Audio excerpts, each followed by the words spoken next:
మనిషి ఒంటరిగా భూమి మీదకు వస్తాడు.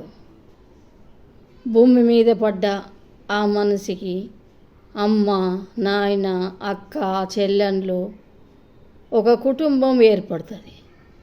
కుటుంబం ఏర్పడిన తర్వాత ఆ మనిషి ఆడబిడ్డ అయినా మగబిడ్డ అయినా పెరిగి పెద్దగా అయిన తర్వాత మళ్ళా తనకు ఒక కుటుంబము ఏర్పడుతుంది.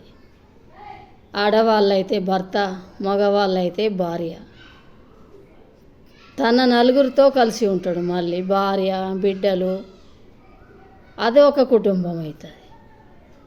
ఆ కుటుంబంతో కలిసి ఉన్న తర్వాత ఫస్ట్ అమ్మ నాయన, తర్వాత భార్య, బిడ్డలు, లాస్ట్ మజిలీలో ఇక తన జీవితము ముగింపు సమయానికి ఇక మళ్ళా ఒంటరిగా ప్రయాణం కావాల్సి వస్తుంది.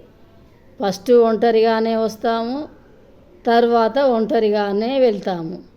మధ్యలో ఇవన్నీ బంధాలు, బంధుత్వాలు.